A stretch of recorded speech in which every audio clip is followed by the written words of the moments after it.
I think one of the most important things you can do as a human is try and sort of go and experience nature in some way. I feel like intimidated and like worried, right? And scared, like even if I do have a good answer to your question, I almost feel like I don't want to say it.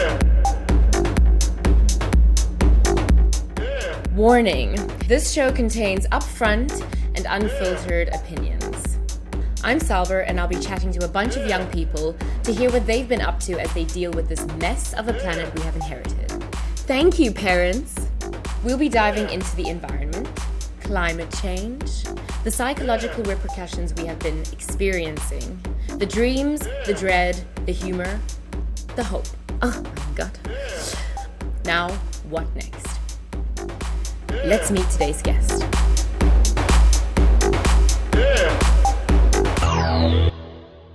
Please join me in welcoming Julian Ellis-Brown. Welcome, Julian.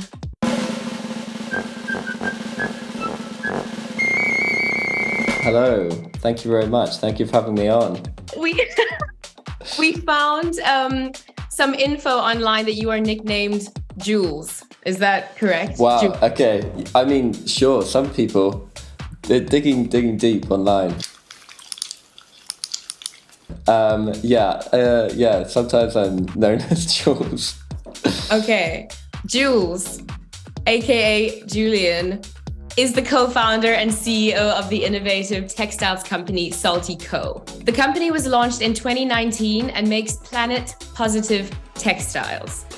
This includes BioPuff, a plant-based fiber material that is designed to keep you warm without harming the environment.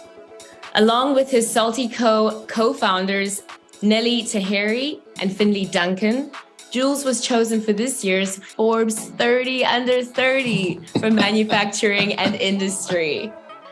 Congratulations, first of all. Thank you very much. What a wonderful introduction. I imagine that most of your day is composed of conversations about the environment and climate change and what we're doing about it. What makes what you are working on worth taking notice?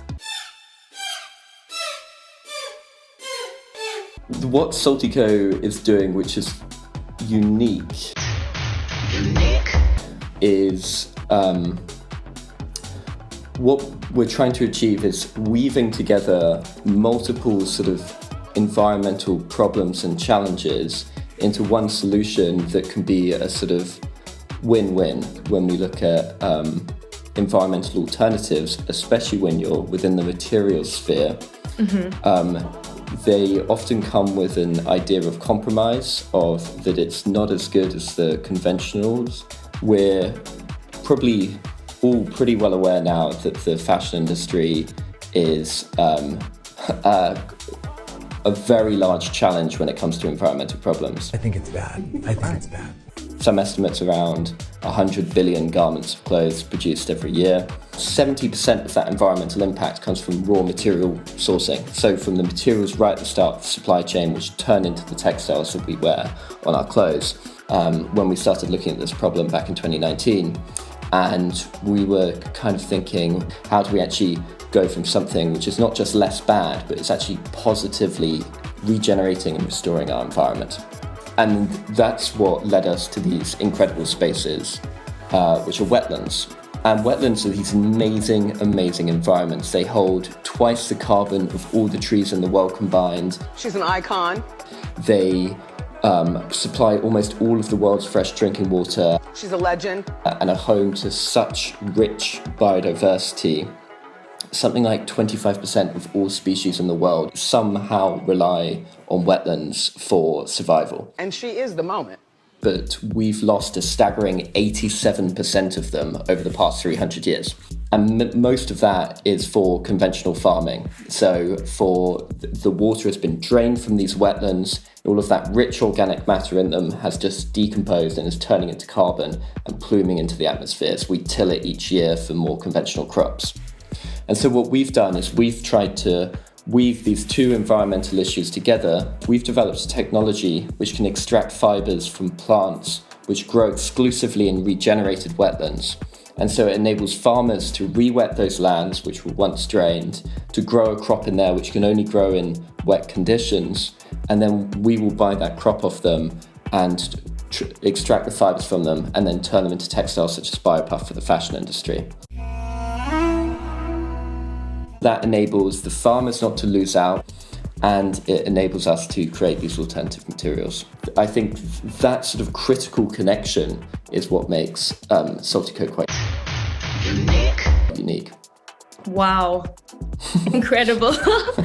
And then you sell this technology or collaborate with fashion designers. So then we're working with fashion, the fashion industry brands to try and onboard these materials and replace existing damaging ones which are currently making up the textiles. You're trying to replace materials which machinery has been built for over the past sort of hundreds of years. And so a lot of our work is working with everyone from textile manufacturers, garment manufacturers, the fashion brands themselves, and meeting all these members of the supply chain and understanding how we can sort of integrate better so we can make an impact at scale. Yeah. What would you say then makes you feel hopeful? We're in Germany, northeast Germany, near a place called Greifswald, where there's a 10-hectare site of this restored peatland, and you sort of wake up at sort of 6 a.m. to start the day, and you see the geese flying over, and the fog is low on the marsh.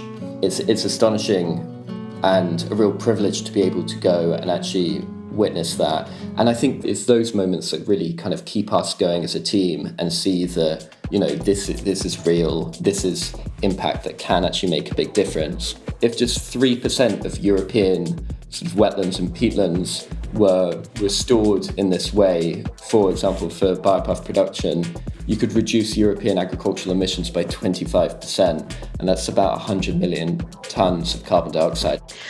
How have the farmers received you and your ideas? So you do get some mixed responses.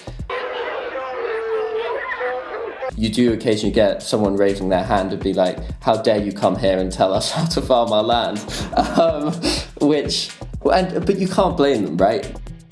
She's got a point. Because I'm a 26-year-old who's, you know, I'm desperately trying to find ways to introduce this, and I've educated myself as much as possible, but I'm never going to understand what it's like to work on a farm for 50 years of your life and see crops come and go. But we do get huge amounts of interest from farmers as well, the sort of thought leaders, the innovators coming forward. Yeah, I can imagine that it is quite a shift in your understanding of what you've spent your entire life doing. And then suddenly you're approached by, as you said, a 26-year-old and are forced to reconsider methods. That's why we've made it a real priority for us to start partnering with respected sort of institutional organizations. So we're able to, you know, be at the table when people are thinking about policy changes in the future. And that's really how you start to make more kind of actual infrastructural change as well. When you're at the table and having these conversations about policy changes, what is the most frustrating thing for you in these conversations? In some ways, deliberation is important, especially when things are political. You want people to sit there and have discourses about what is and isn't the right way forward.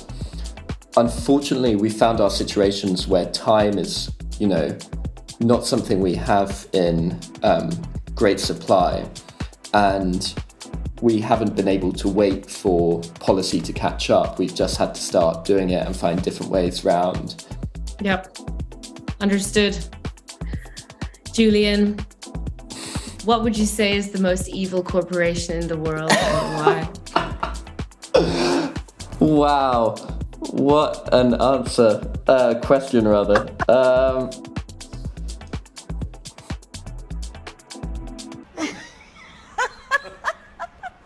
Next question.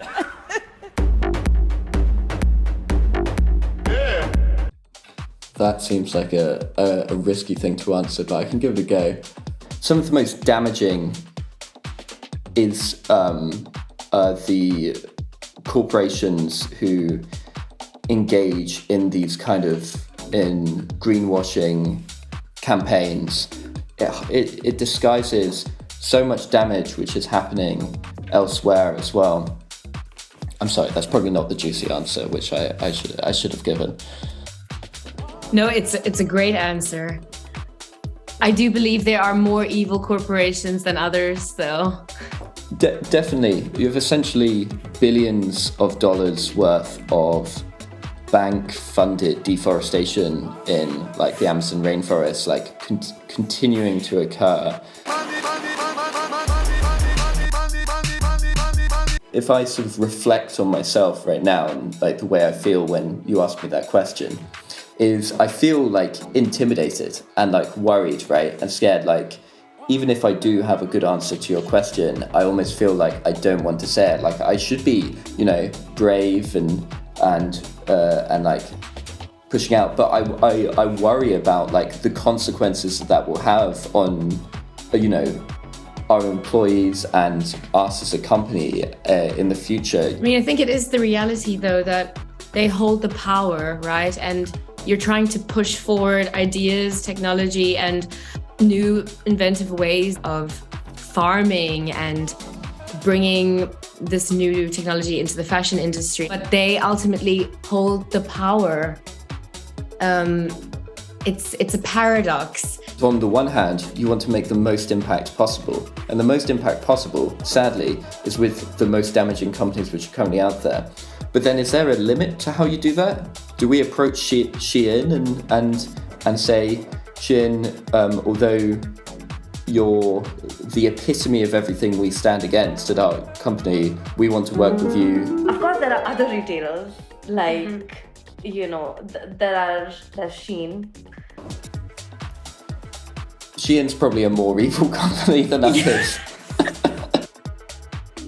It's tricky because on the one hand, we do need to change our ways as individuals in slowing down and being more aware of our purchases.